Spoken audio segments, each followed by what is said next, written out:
aquí. Buenas tardes.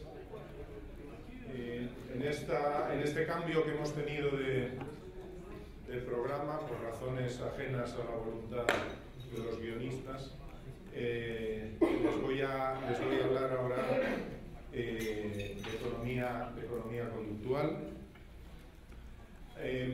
Y les voy a hablar de economía conductual porque creo que es una de las más potentes herramientas con las que nos podemos encontrar, no solo desde el punto de vista de los administradores de fondos de pensiones, de las juntas directivas de los fondos de pensiones o de los reguladores, sino también desde el punto de vista de las políticas públicas, de los gobiernos y de los decision makers en cuestiones de política económica.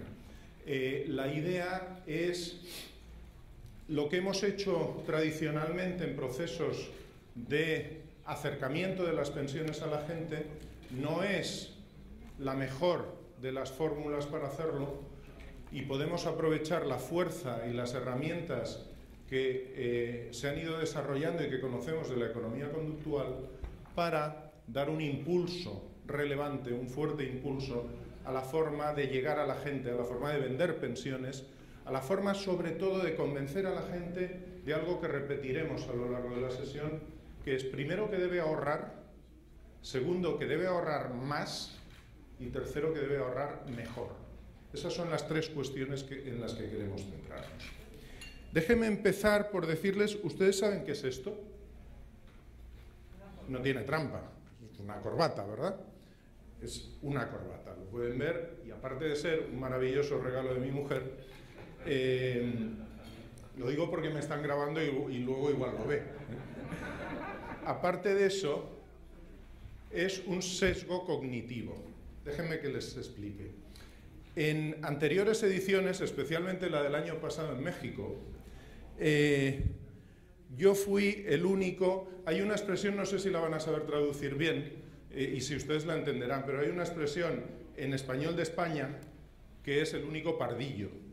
El único pardillo es algo así, dicho de una forma amable, el único tonto, que llevó corbata en todas sus presentaciones, porque el resto fue sin corbata.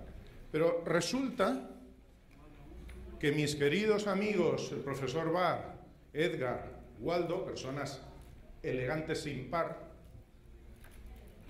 han venido aquí y se han puesto corbata.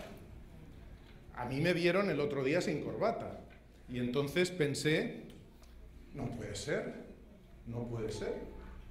Yo tengo que estar a la altura de ellos, por lo tanto, me tengo que poner corbata. Eso es un sesgo cognitivo que llamamos contagio social. Es decir, yo, de hecho, traje una corbata, en el último momento pensé, bueno, la meteré para ver si en las fotos del final salgo con corbata, porque si no, si las ve mi mamá también me dirá, todos los señores van con corbata y tú sí, ¿qué es esto, no? Entonces, pues metí la corbata en la maleta, de verdad, última hora, estaba arriba del todo en la maleta. Y bueno, pues he visto que no había más remedio que ponerme la corbata. Esto del contagio social es algo que nos ocurre muy a menudo. Fíjense, hay un cuento de un experimento que se hizo en el cual estaba todo el mundo, era una sesión más o menos como esta, en la que un tipo más o menos como yo hablaba, con corbata por supuesto, y había gente que le estaba escuchando, y todo estaba preparado menos uno de los que estaban en el público. Y el que estaba en mi lugar iba haciendo preguntas, y la gente que estaba en el público respondía, todos de acuerdo, absolutas tonterías. Y solo había uno que respondía lo que era lógico. A la quinta pregunta empezó a decir tonterías también. ¿Por qué? Por el contagio social. Porque si los demás lo hacen, me estaré equivocando yo. Voy a tratar de hacerlo yo también. Algunas de estas cosas las vamos a ver cuando hablemos de los sesgos cognitivos que nos afectan como personas como personas no racionales que somos. Déjenme que les suelte un poquito de rollo al principio. Al fin y al cabo, me disculparán, pero soy profesor universitario y no puedo evitar no contar algo de historia o de teoría de todo esto. Les prometo que no será un gran ladrillo, pero sí al menos para situarnos un poco, ver cuál ha sido la historia. Y la historia nos vamos a remontar a un cierto tiempo. Los clásicos, el barón Pierre de Fermat, famoso por su teorema, que hace unos cuantos años Andrew Wiles pudo probar de una forma que evidentemente no habría probado Fermat, lo que nos decía es que de lo que se trata a la hora de tomar decisiones en presencia de riesgo, de lo que se trata es de maximizar el valor. Y ese valor es sencillamente la probabilidad, es decir, aquella cosa que tenga una mayor probabilidad, esa es la que tenemos que elegir, esa es la que tenemos que escoger, la que tenga una mayor probabilidad de ocurrencia. Daniel Bernoulli, poco después, o unos años después, poco en el tramo que estamos viendo, habló de que eso no basta, sino que lo que importa realmente es qué utilidad tiene para nosotros la decisión que tomemos, la elección, la escolla que tomemos. Y nos hablaba de la teoría de la utilidad, de qué valor tiene realmente la decisión que tomamos. Ya nos venimos al siglo pasado y dos señores muy famosos por otra teoría, que es la teoría de la decisión, la teoría de los juegos, tuvieron una pequeña parte en teoría de decisión, que son von Neumann y Morgenstern, donde hablaban de la teoría de la utilidad esperada como un modelo normativo, donde imperaban una serie de axiomas. Algunos de ellos luego demostraremos que no se cumplen. Bueno, no lo demostraré yo, lo demostró alguien mucho más avezado que yo, y yo lo que voy a hacer es contarles lo que dijo ese alguien. Algunos axiomas entre los cuales estaban la transitividad, la invariancia y la dominancia. Luego veremos qué significa cada una de estas cosas en el entorno que lo queremos ver. El profesor Nash, que ganó un premio Nobel, pero que fue muy famoso en su versión de Russell Crowe, cuando hizo la película que en España llamaron Una mente maravillosa, Beautiful Mind, creo que era el original, introdujo dentro de su famosa tesis doctoral de 30 páginas, quien la quisiera, ¿no? Una tesis doctoral de 30 páginas, habló pues del equilibrio, de lo que ahora se conoce como el equilibrio de Nash, los juegos no cooperativos, y lo que Edgar nos explicaba del dilema del prisionero el otro día, y las circunstancias de que cuando llegamos a un equilibrio en juegos no cooperativos, aunque ese no sea el óptimo, sí desde luego es estable.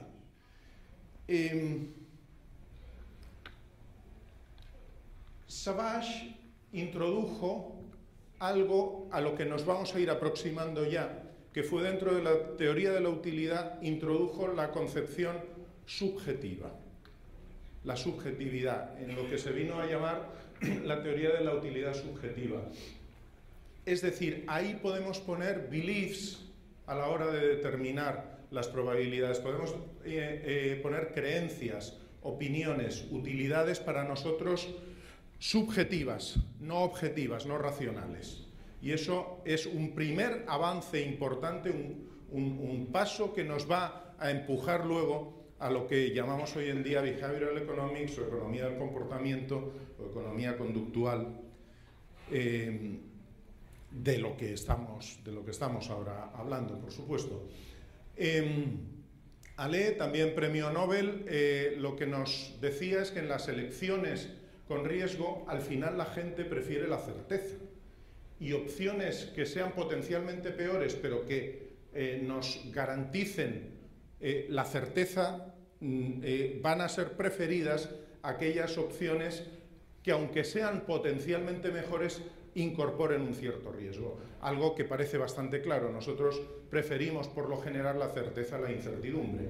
Pues eso en el proceso de toma de decisiones se incorpora. Y otro premio Nobel, Simon, introdujo la teoría de la racionalidad limitada, donde lo que nos dice es que no maximizamos no maximizamos la utilidad esperada, sino lo que buscamos es la satisfacción.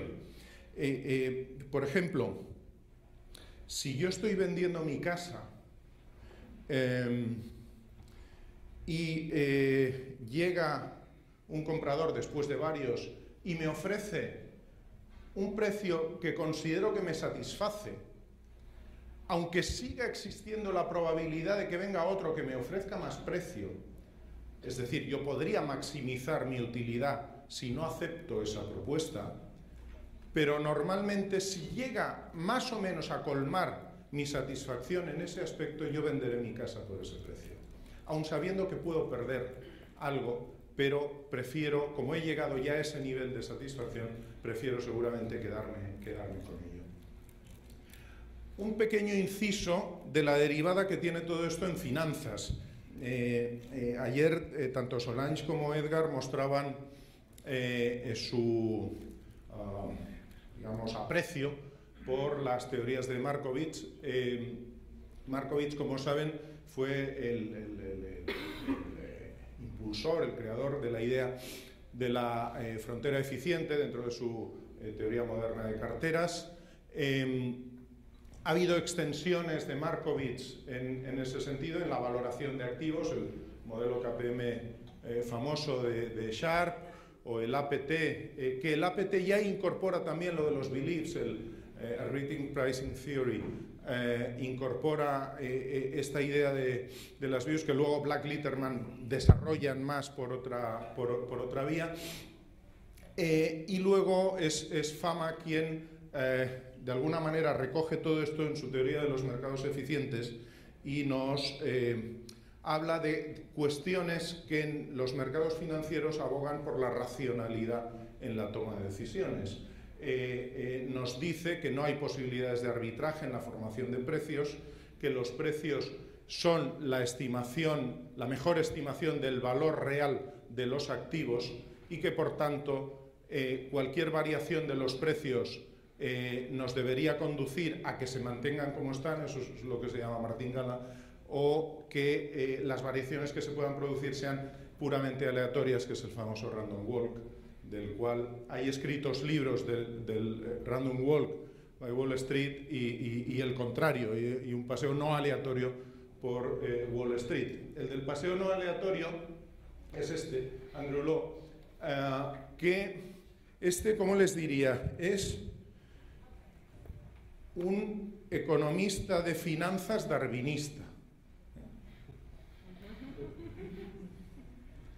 Cree en los mercados adaptables, cree que los mercados, al igual que las especies, se han ido adaptando para sobrevivir, y establece los supuestos de adaptación puramente biológica de los mercados. Cómo con un proceso bayesiano, es decir, de aprendizaje, vamos incorporando más información en el proceso de toma de decisiones y cómo esas nuevas decisiones cambian nuestra perspectiva precisamente por la información ya generada. Ese es un poco el planteamiento de Lo. Cerramos paréntesis y volvemos, y ya nos vamos a ir adentrando en los pioneros y en los verdaderos padres de la economía conductual, que por cierto, los padres de la economía conductual no son economistas.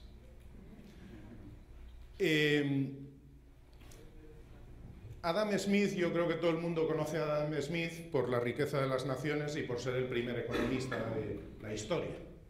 Bueno, Adam Smith, antes de escribir La riqueza de las naciones, escribió la teoría de los sentimientos morales, que es una reflexión pseudofilosófica de varias cosas y donde incorpora algunos de los principios que luego se rescatan para considerar las cuestiones desde un punto de vista en la toma de decisiones, cómo incorporar los aspectos morales, los aspectos éticos dentro de los procesos de toma de decisiones y cómo salirnos de la pura racionalidad en todo ello. El siguiente, Bentham, es muy divertido. Bueno, es muy divertido si estás aquí. Si estás en la University College de Londres, no es tan divertido, porque está su momia allí. El tipo está momificado. De hecho, cuando hay reuniones de claustro, etcétera, sacan a la momia de la vitrina donde está, lo meten en una sillita y lo llevan a la mesa de decisiones. Por lo tanto, seguramente una de las profesiones más de riesgo que hay es ser profesor de esa universidad y tener que reunirte periódicamente con una momia. Eso lo dejó en su testamento, dio una generosa dotación a la universidad y, bueno, esto yo creo que solo pasa en algunos sitios, Inglaterra es uno de ellos, ¿no? No sé si en alguno más, pero... bueno, Bentham también fue un moralista, fue muchísimas cosas, pero fue un moralista y también parte de sus principios que incorporó incluso a tratados de legislación, etcétera, nos conducen a la dimensión del ser humano como algo más que un ser puramente racional. Un ser que tiene miedos, que tiene fobias, que tiene deseos, que tiene ansias de trascender, etcétera, etcétera, y que eso forma parte del proceso de toma de decisiones. Es decir, he traído a este señor aquí no porque su momia esté... Por cierto, perdonen, un inciso importante. La cabeza es de cera, no está momificada. La momia es el resto. La cabeza la hacen de cera, quizá en atención o a disminuir la prima de riesgo de los profesores. Los que de verdad son nuestros héroes en economía conductual son Daniel Kahneman y Amos Tversky. Ambos israelitas. Tversky falleció hace unos cuantos años. Kahneman ganó el premio Nobel en el 2002 por sus aportaciones a la, les diría, a la psicologización de la economía. Ellos son psicólogos, bueno, uno es psicólogo, otro era psicólogo, y desarrollan la teoría de la perspectiva, la Perspective Theory, que es la base de la economía conductual. Miren, cuando lean cosas de esto, si les da por leer esto, o vean ejemplos, etcétera, prácticamente todo está basado en Kahneman. Prácticamente todo está basado en Kahneman. Luego ha habido mucha más gente que ha ido haciendo cosas, pero la base fundamental es Kahneman. Luego veremos con más detalle la teoría de la perspectiva. En esta visión histórica vamos a acabar con lo último. Y lo último es la neuroeconomía, la aproximación neurológica a la economía. Hay bastante gente, les he puesto dos que me parecen relevantes, uno es Damasio, Antonio Damasio, portugués, y otro Paul Glimcher. Damasio incorpora todos los temas emocionales y explica la influencia de la emoción, lo veremos más adelante, de las emociones en los procesos de toma de decisiones. Glimcher tiene un tocho importante que se llama Fundamentos de Análisis Neuroeconómico, donde de alguna manera recopila todo lo que hay en esta materia. Básicamente lo que la neuroeconomía viene a decirnos es que lo que Kahneman y sus discípulos han ido probando como comportamientos psicológicos tienen un respaldo neurológico. Ahora que se puede analizar el cerebro sin tener que ir con 1000 cables en la cabeza y siguiéndote por ahí, ahora que eso se puede hacer, se comprueba cómo las respuestas cerebrales, las respuestas neurológicas, dan toda la justificación a las actuaciones o a las respuestas que nosotros ofrecemos como seres humanos, como personas, desde el punto de vista de la toma de decisiones fundamentalmente. Como les decía, la base de la Behavioral Economics es la teoría de la perspectiva. La teoría de la perspectiva básicamente lo que nos viene a decir, nos dice muchas más cosas, pero sobre todo nos dice que las ganancias y las pérdidas en procesos de toma de decisión las consideramos siempre sobre un nivel determinado de referencia.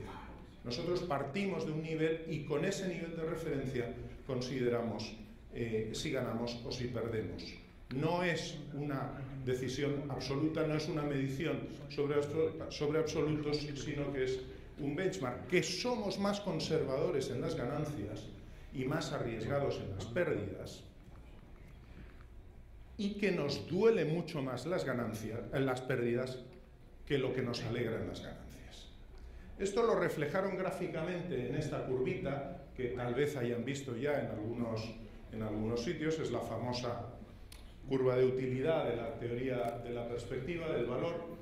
Y para ver un poco cómo funciona esto, permítanme que les haga alguna preguntilla. Supongan que van a invertir $5.000 o lo que quieran, la cantidad que ustedes prefieran, en un producto financiero y que el vendedor les da un descuento del 2%. La cuestión es, ¿qué prefieren? ¿Que le descuente el 2% en el momento que usted le paga? ¿O que le dé un rebate, es decir, que le dé una cantidad después equivalente al 2%? ¿Qué preferirían ustedes? ¿A? ¿Descuento? ¿B? ¿Rebate? ¿A? Pues fíjense que si cogen A, o sea, aquí si se ve muy bien, en lo que tienen ustedes se verá mejor. Fíjense, en la curva esta, si nosotros consideramos la inversión, para nosotros de momento es una pérdida, porque es dinero que sacamos del bolsillo. Es una pérdida. El valor de la pérdida de 5.000, que es esta de aquí, es este de aquí. Estamos aquí. Esto es el valor que nosotros le damos a perder 5.000. Y si en lugar de 5.000 perdemos 4.900, es decir, que nos aplican el descuento, el valor que le damos es este de aquí, es decir, hay una pequeña diferencia de valor. Sin embargo, el que unos días después encontremos un sobrecito con $100, le damos mucho más valor. Le damos mucho más valor. Quien ha elegido A está, como decía Edgar, en el 2% de la gente que tiene un pensamiento más allá de lo puramente racional. Pero según la opinión de Kahneman y de Tversky cuando hacen esto, nosotros damos más valor a una ganancia por separado, porque la pérdida, el valor que le damos a la pérdida, la diferencia entre perder 4.900 y 5.000 es muy pequeña, y el sabor de ganar 100 cuando no íbamos a ganar nada es bastante más grande. Y por eso lo que sugerimos es que segreguemos las ganancias y agrupemos las pérdidas. La idea es, cuando tenemos que dar malas noticias, démoslas todas de golpe. Las damos todas de golpe. Cuando tenemos que dar buenas noticias, poquito a poco. Poquito a poco.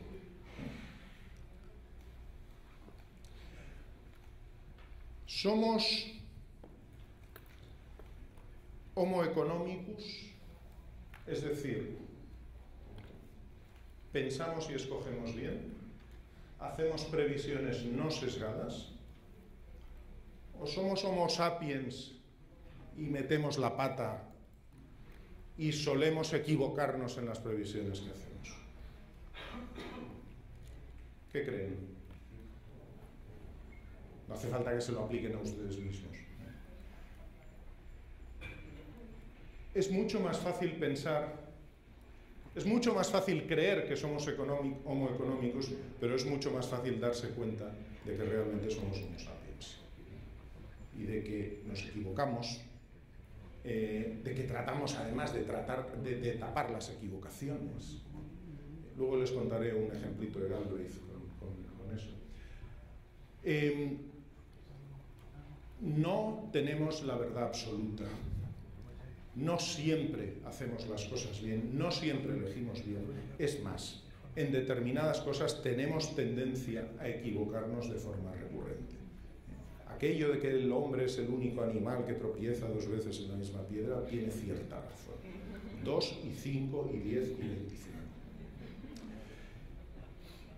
Ante esto, los teóricos nos dicen, bueno, si esto es así, Si esto es así, es decir, si debemos reconocer que no siempre, porque no hay simetría en la información, no siempre tenemos toda la información, porque los mercados no son perfectos, porque hay muchas cosas que se nos escapan a nuestro conocimiento y hay muchas cosas que nosotros, como luego veremos, tratamos de hacerlas fáciles. Nuestro cerebro trata de hacer las cosas fáciles. Entonces, ante eso, la Escuela de Chicago lo que nos dice es: tiene que haber libertad absoluta de elección. La gente tiene que elegir y si se equivoca, que se equivoque. Richard Thaler, uno de los más reputados economistas conductuales, este sí es economista, uno de los más reputados, lo que nos dice, nos habla de lo que él llama el paternalismo libertario, y lo que nos dice es que es lícito ayudar a la gente a que tome decisiones. No obligarle a que tome decisiones, o no obligarle a que tome determinado tipo de decisiones, pero sí ayudarle. Pone un ejemplo muy claro que yo luego utilizaré para otra cosa, que es en los comedores de los estudiantes en Estados Unidos se ponen las bandejas de comida para que elijan. Entonces, él dice que es absolutamente lícito, por velar por la salud de los chicos que están estudiando, que pongan un poquito más cerca en las bandejas las ensaladas, las verduras, los vegetales, etcétera, y un poquito más lejos los dulces y demás. Si tú quieres coger un dulce, lo vas a coger, Yo he hecho un mini muestreo con los impresionantes postres que nos ponen aquí a la hora de comer, Y, bueno, no está, ¿no? Salvo Edgar, de los que yo haya visto, el resto todos nos tiramos a los dulces. O sea, yo hoy he metido 2 piecitas de mango porque les iba a contar esto y para que no. Pero al final lo tenemos todo ahí, lo tenemos tan cerca. Y dígame, estos dulces brasileños es que son...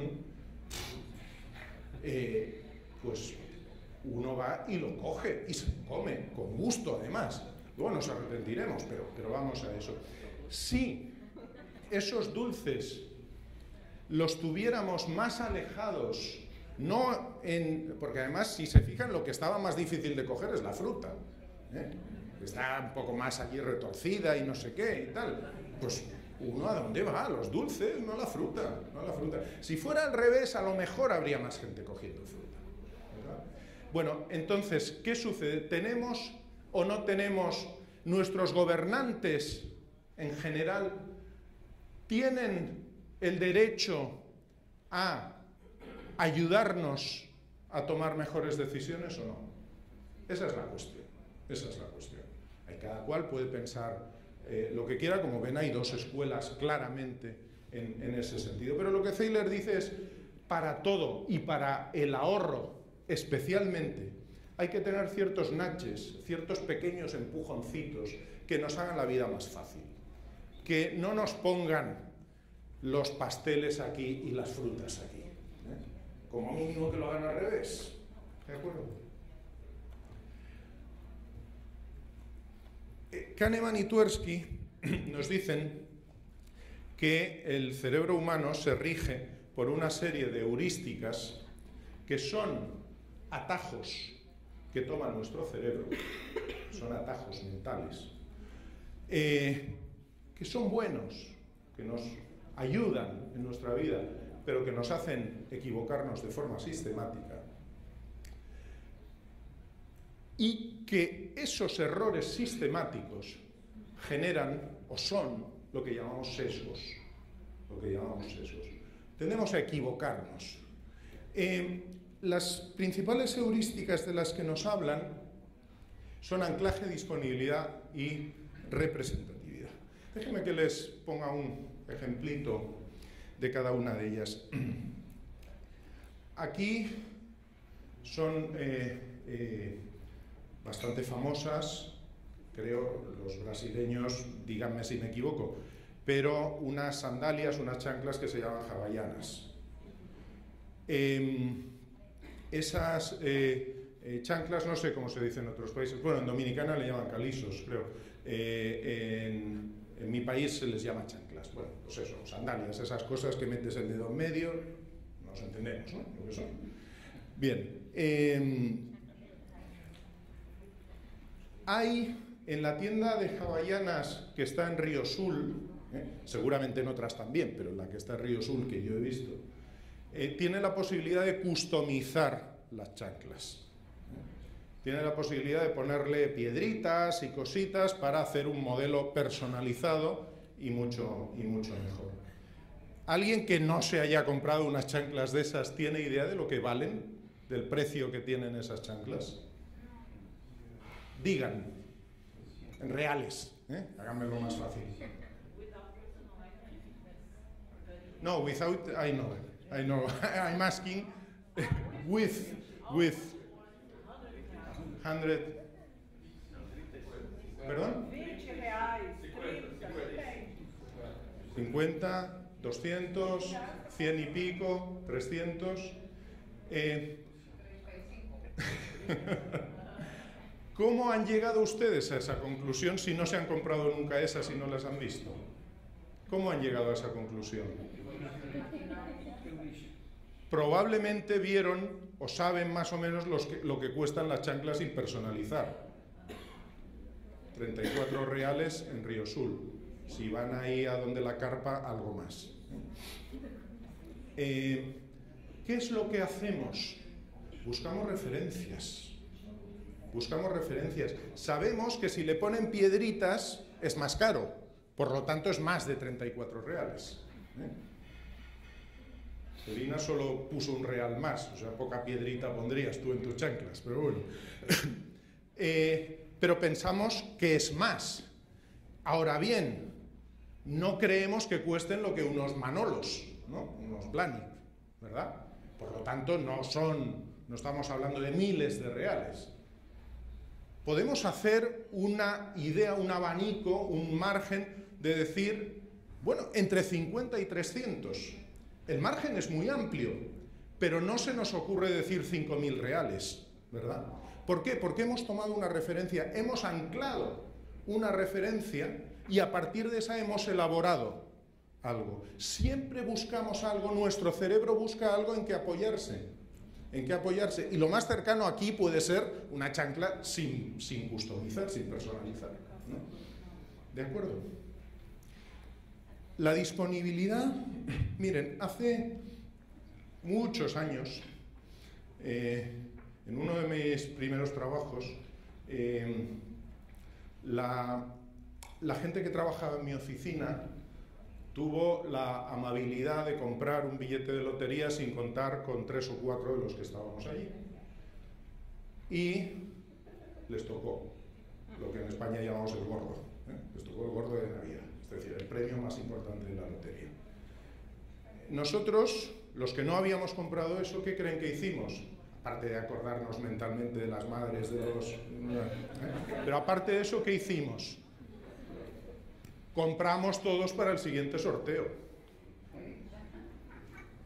Es una estupidez, visto desde ese punto de vista. Es una estupidez, porque la probabilidad de que vuelva a tocar ahí, pero como lo hemos tenido tan cerca, ¿qué es lo que hacemos? Compramos lotería de ahí. Compramos lotería. Eso es la disponibilidad. Si ustedes cruzan la calle, que seguro que ya lo han hecho bastantes veces, al otro lado hay una playita que se llama Copacabana. En esa playita pueden ver a gente que nada. Si sale del agua un tipo, como dice mi hijo, six-pack, ¿no? O sea, con todo bien marcado. Sale del agua y viene hacia ustedes, ¿qué creen que es? ¿Un atleta olímpico de triatlón o una persona que trabaja en una oficina?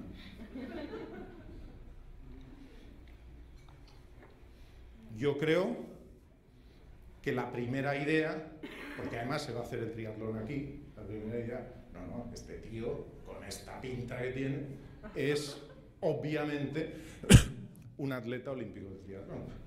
La probabilidad de encontrarnos un atleta de triatlón, incluso en Río, incluso donde se va a celebrar la Olimpiada, comparada con la probabilidad de encontrarnos a un tipo que ha ido a nadar en su hora de asueto de la oficina, es infinitamente inferior. Pero a nosotros nos parece que es más lógico que sea un triatleta olímpico. Eso es la representatividad. Todo eso son engaños que nos producimos a nosotros mismos.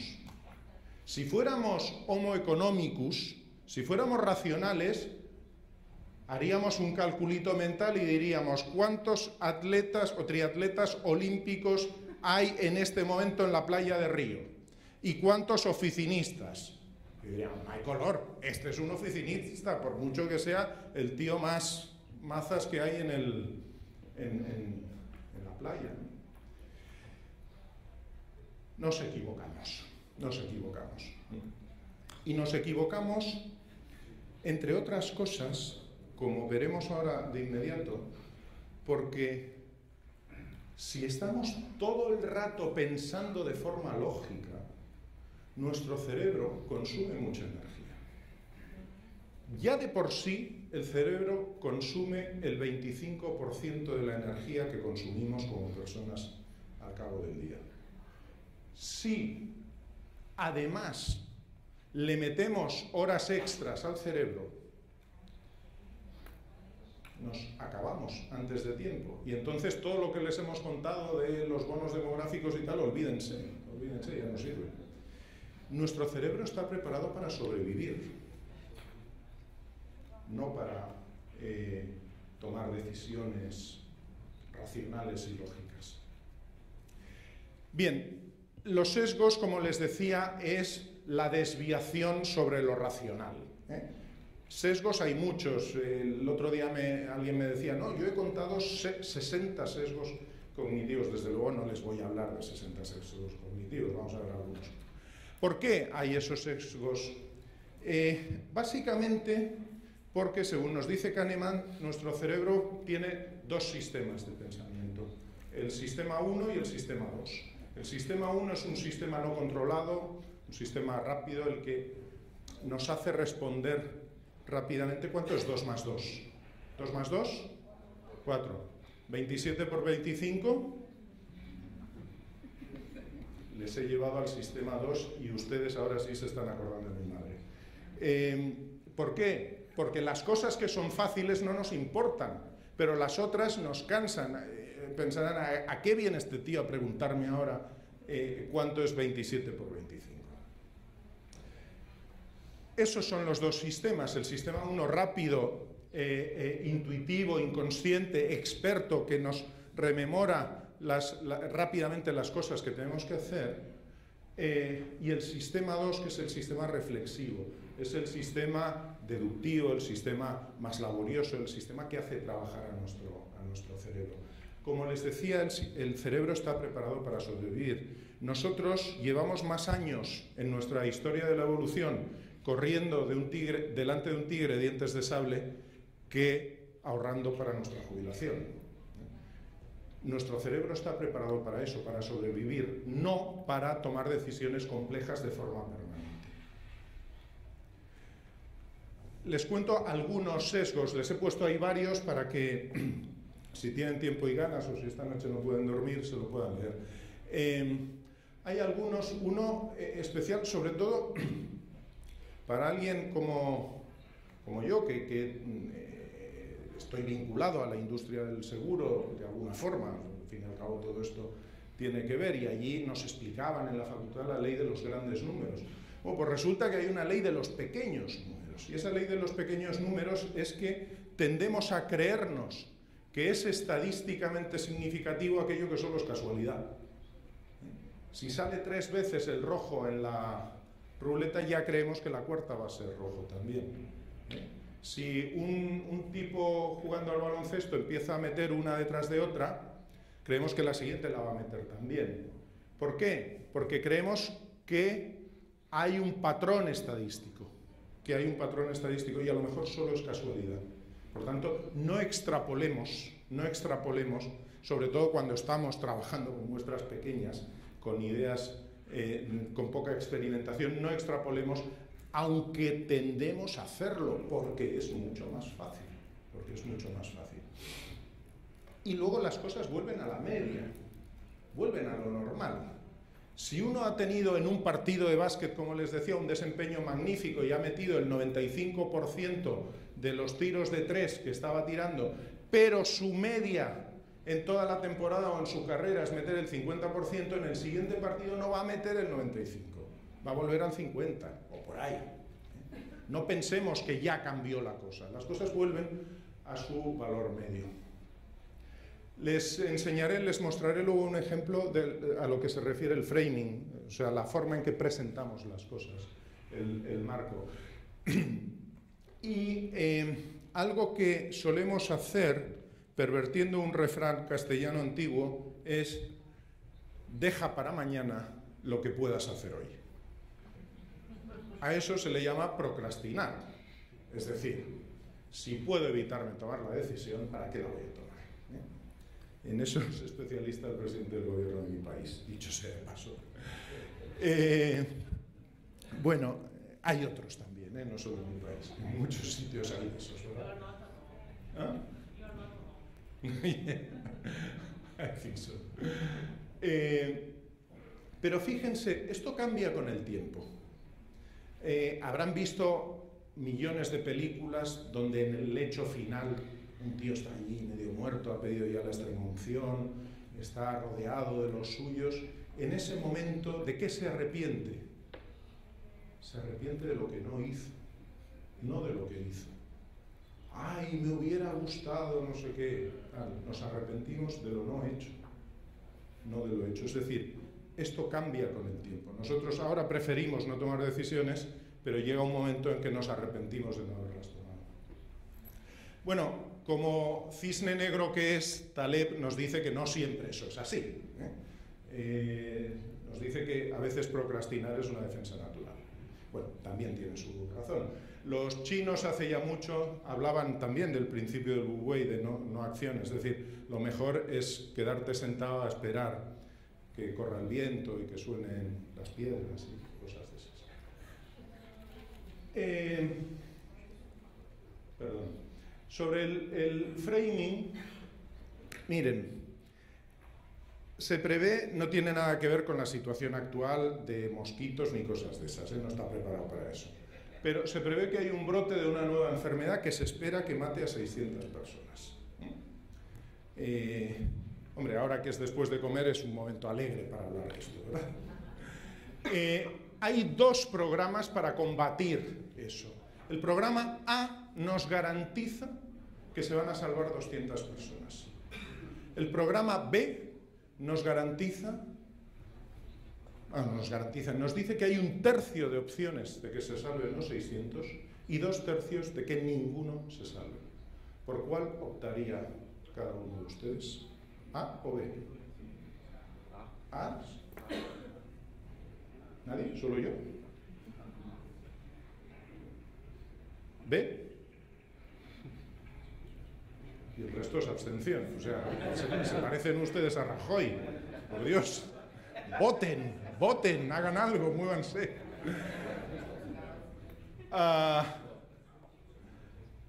Pero llega alguien y dice, no, yo tengo otros 2 programas. El programa C y el programa D. En el programa C morirán 400. Y en el programa D hay 1/3 de opciones de que mueran 0 y 2/3 de que mueran 600. ¿Por cuál se decantan ahora?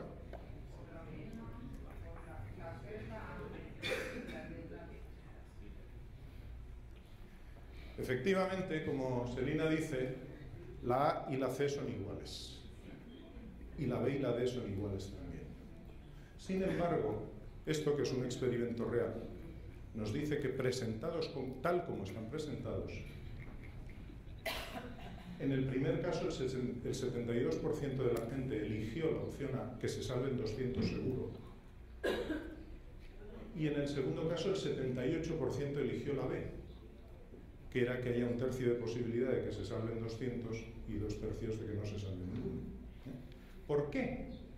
Pues porque A y B lo medimos en términos de ganancia, que se salven. Y C y D lo medimos en términos de pérdidas, que se mueran. Somos más conservadores en las ganancias y más arriesgados en las pérdidas. Por eso en la ganancia preferimos la certeza de A y en las pérdidas preferimos la incertidumbre de D. Porque aunque evidentemente es lo mismo, si a usted a bote pronto le dicen que sobre 600, ¿qué prefiere? ¿Que se salven 200 o que se mueran 400? Es probable que su inconsciente le diga que se salven 200, aunque evidentemente es lo mismo. ¿De acuerdo? Presentar las cosas de una forma u otra importa. Cuando ustedes, los que se dediquen a ello, van a ver a un posible cliente o un afiliado de un sistema de pensiones, si empiezan contándole lo mal que van las cosas, si empiezan contándole que como no hagas algo te vas a quedar sin pensión, etcétera, etcétera, lo más probable es que esa persona desconecte y no le haga caso. No se trata de mentir, por supuesto. Se trata de presentar las cosas con una visión positiva y optimista o con una visión negativa. Es decir, presentar las cosas en el terreno de las ganancias o presentar las cosas en el terreno de las pérdidas. El otro día les hablaba de ilusión monetaria. Yo tengo 100.000 reales ahorrados para mi pensión, pero resulta que esos 100.000 reales que yo creo que me puedo dar la vida padre cuando me jubile, resulta que esos 100.000 reales me dan para 250 al mes, con lo cual ya esa vida ya no la puedo tener. La ilusión monetaria, la comparación equitativa. Si a ustedes su jefe les sube el salario, están cobrando 40 y les sube el salario a 50, lo razonable es que se pongan contentos. Pero, ojo, si al que está a su lado le han subido a 60, ya no están contentos. Ya no están contentos. ¿De acuerdo? Las cosas no son en valor absoluto, tienen referencia. Y hay una comparación equitativa. Lo justo no es objetivo, depende del contexto. Lo del punto de referencia volveremos, en la segunda sesión volveremos a ello. Y luego algo que tenemos también tendencia es a sobreestimar nuestras capacidades y las de los que creemos expertos. Es decir, me lo ha dicho mi cuñado que sabe mucho de finanzas, me ha dicho que invierta en no sé qué. Si este sabe mucho, evidentemente lo voy a hacer. O las decisiones que tomamos. Una vez que hemos tomado una decisión, nos creemos que hemos tomado la gran decisión de nuestra vida y es muy difícil movernos de ahí. Hay un par de cosas. Confucio decía que el verdadero conocimiento consiste en saber qué se sabe de lo que se sabe y qué no se sabe de lo que no se sabe. Y algo bastante práctico, no confundan ustedes un mercado alcista con la inteligencia. De hecho, Galbraith lo que decía, que antes les comentaba, es que cuando uno toma una decisión, ante la disyuntiva de decidir si me he equivocado y cambio de decisión, o demostrar que no es necesario cambiar de decisión, todos optamos por la segunda. Todos optamos por justificar lo que hemos hecho. Porque nos deja mucho más tranquilos con nosotros mismos, porque no nos pone en la situación de pérdidas. Al fin y al cabo, nuestra mente va situación de ganancia, situación de pérdida. Si nosotros hemos tomado una decisión, si nosotros, por ejemplo, invertimos ahora, supongan que queremos lanzar un nuevo producto financiero que nos va a dar, o un nuevo plan de pensiones, que nos va a dar un gran número de afiliados, hemos invertido mucho dinero en ello, llevamos ya un 80% de la inversión hecha en eso y van unos de la competencia y sacan el mismo producto que nosotros estábamos ideando y además a mitad de precio. ¿Qué hacemos? ¿Qué hacemos? ¿Seguimos el 20% que nos quedaba de inversión para acabar nuestro producto? ¿O asumimos que hemos perdido el 80% de la inversión? Muchos muchos seguirán hasta el 100%. Porque asumir de repente que pierden el 80% de lo que han hecho no les entra en su brain. Bueno, filosofía Popper, el falsacionismo de Popper lo que pretende es buscar pruebas de que nuestras creencias son falsas. Algunas cosillas más. La familiaridad, nos decantamos por lo que conocemos. Cuando tenemos que tomar decisiones y hay muchas cosas que no sabemos, en lugar de explorar todas las vías, lo que hacemos es buscar lo que nos es más familiar, lo que conocemos más, lo que nos suena mejor. Y luego hay una especial que se llama regla del pico y final, que a partir de ahora llamaremos la regla de Ash me debe una cerveza. Ahora les explico por qué. La regla del pico y final, Ash es el señor que tenía que estar ahora hablando. La regla del pico y final lo que nos dice es que nosotros en los recuerdos de las cosas tenemos sobre todo dos momentos de recuerdo. Se nos quedan dos cosas. Una, el momento de mayor intensidad de lo que hicimos, y otra, el final. Yo, como aquí tengo cierta mano, suelo ponerme el último para que ustedes se acuerden de mí hasta el año que viene. Pero hoy Ash me lo ha fastidiado, por lo tanto, les insisto en esta regla del pico y final diciendo que no siempre se cumple, y que espero que me recuerden hasta el año que viene.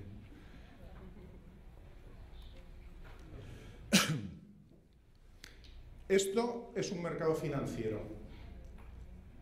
¿Invertimos en él?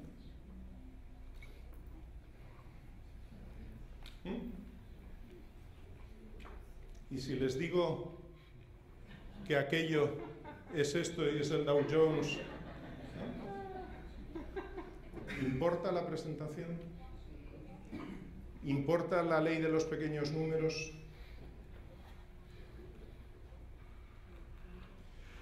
Realmente tenemos dos yoes. Tenemos muchos, pero hay dos en especial. Uno, el que experimenta, y otro, el que recuerda. Y además, piénsenlo ustedes con ustedes, por supuesto no, porque eso no se dan cuenta, pero con la gente próxima, con sus amigos, su familia, etc. ¿Verdad que hay cosas que les cuentan que vivieron juntos y que dicen, pero qué me está contando si esto no fue así? Yo estaba allí y no era así. Y no les está engañando. Lo que pasa es que le ha quedado un recuerdo y a usted otro. El experimento, lo que experimentaron fue lo mismo, pero el recuerdo que les queda es distinto. Es distinto.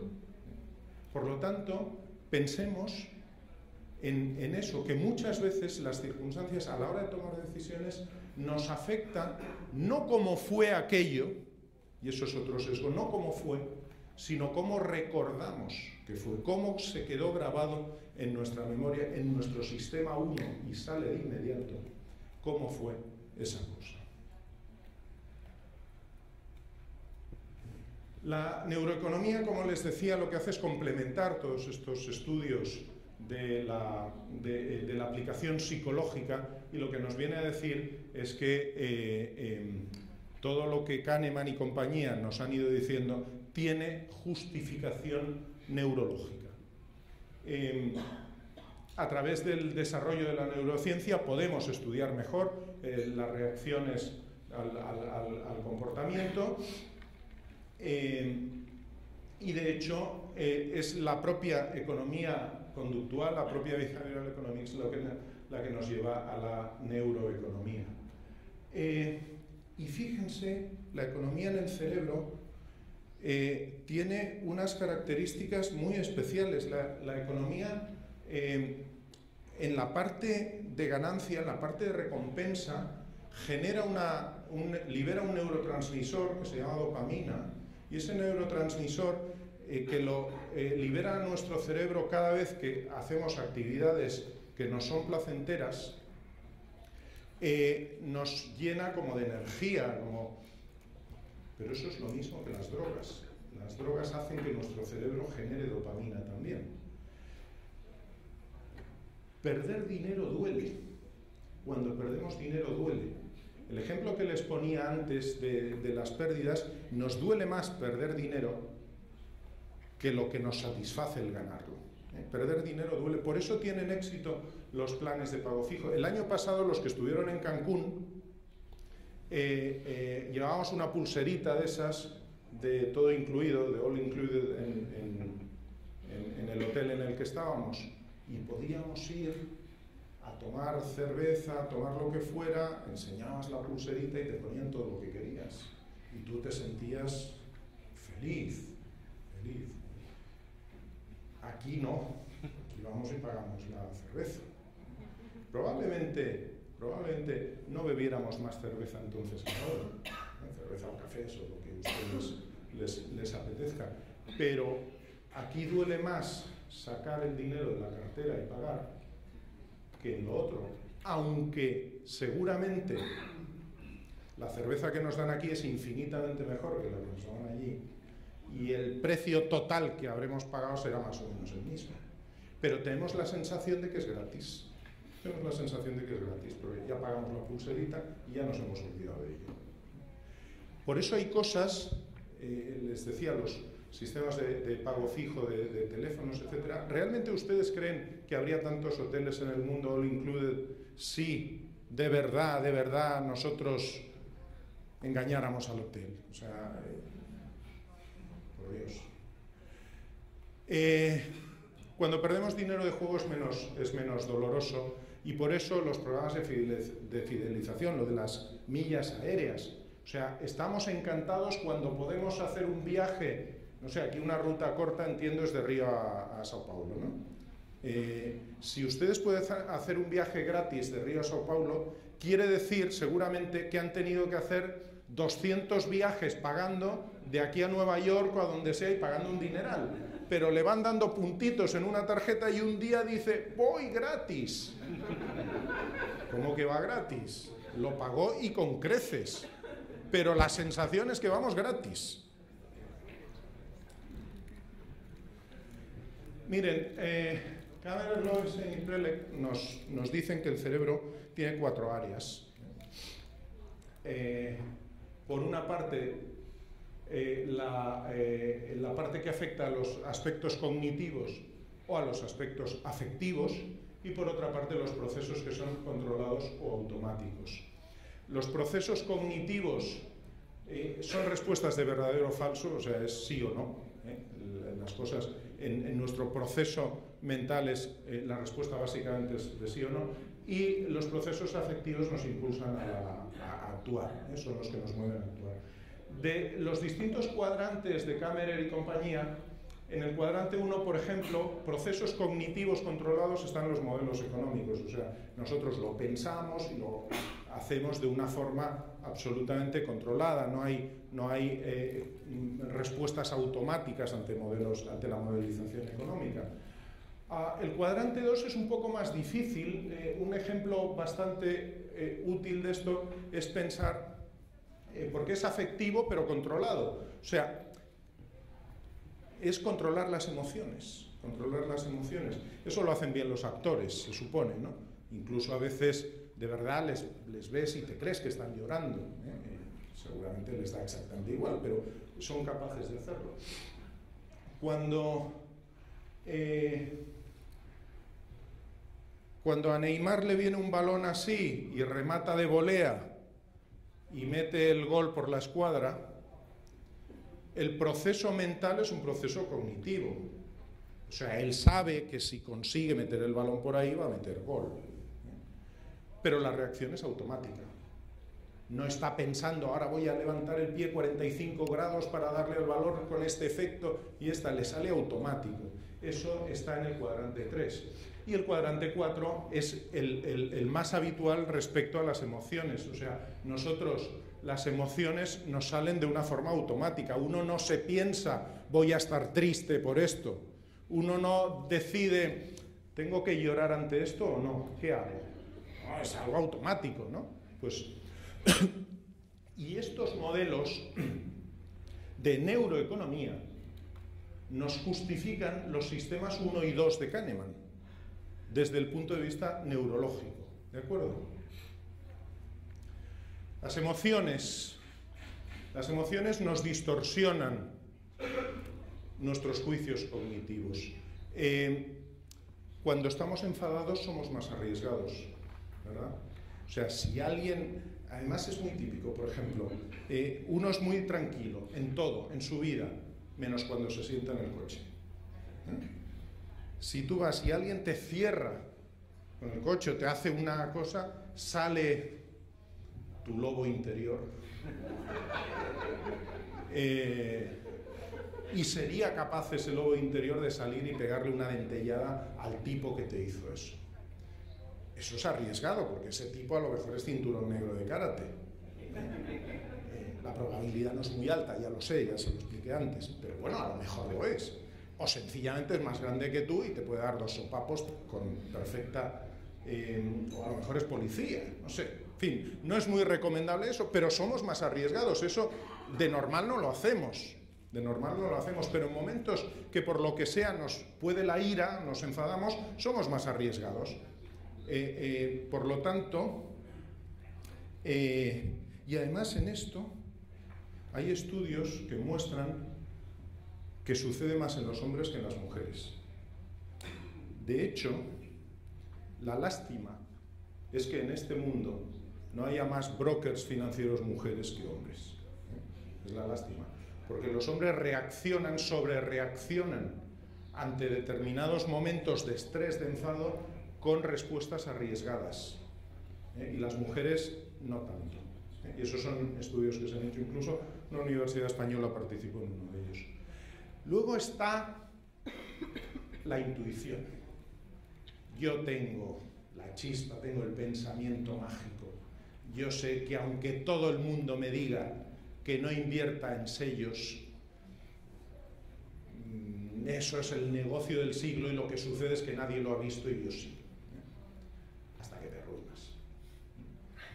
En economía no hay pensamientos mágicos. Las intuiciones no son la mejor consejera muchas veces en todo esto. La teoría de la emoción lo que nos dice es que según la intensidad de la emoción reaccionamos de una forma u otra. Por lo tanto, en todas estas cosas, todo este rollo que les estoy pegando, y disculpen por ello, pero todo este rollo tiene sentido en la medida en que si ustedes, por ejemplo, van a tratar de vender un sistema de pensiones, un producto de pensiones a un cliente, tengan en cuenta cuáles pueden ser sus emociones en ese momento. Rodéenlo de un ambiente donde el tipo esté, o la mujer o quien sea, esté en unas condiciones donde sus emociones puedan estar dentro de lo que es controlable, es decir, que no se dispare todo eso. Cuando la intensidad de la emoción es baja, la emoción lo que hace es asesorar, o sea, nos ayuda en la toma de decisiones, pero no se impone, sí se impone cuando es alta. Lo que les decía del enfado, si estamos enfadados tomamos decisiones que cuando no lo estamos no las tendríamos. Si un cliente viene a quejarse porque le hemos dado una baja rentabilidad, no le hagamos enfadar contestándole de una forma inapropiada, diciéndole, oiga, mire, que baja rentabilidad, pero si todo el mundo está igual o no sé qué, porque si se enfada se llevará el plan de pensiones al vecino. O sea, tengamos en cuenta todas esas cosas. Cuando la intensidad es media, ahí sí hay un balance entre lo cognitivo y lo afectivo, y ahí sí tiene que entrar un tema del que hablaremos profusamente en la siguiente sesión, que es el autocontrol. Esto se lo recuerdo una vez más, y si no lo han hecho, tienen todavía un ratito para hacerlo, pero es la tercera vez ya que lo digo, o sea, no me vengan, yo no me enteré. El papelito, el lapicero y las 3, 4 o 5 ideas de cosas que les importan o preocupan respecto a su jubilación. Si quieren que hagamos turno de preguntas ahora, encantados. Si quieren que nos tomemos el café, porque esto fue un ladrillo denso, pues lo entiendo perfectamente. No me enfado y no voy a tomar una decisión arriesgada, es decir, no les voy a insultar por ello, como gusten. ¿Alguna cuestión ahora? ¿Nos vas a dar la segunda sesión? Voy a dar la segunda sesión ahora, sí. Ahí te preguntamos. ¿Está bien? Muy bien, me parece perfecto. Y así como son las 3, paramos, hacemos el alto para el café, cojan fuerza, que vienen curvas. Gracias.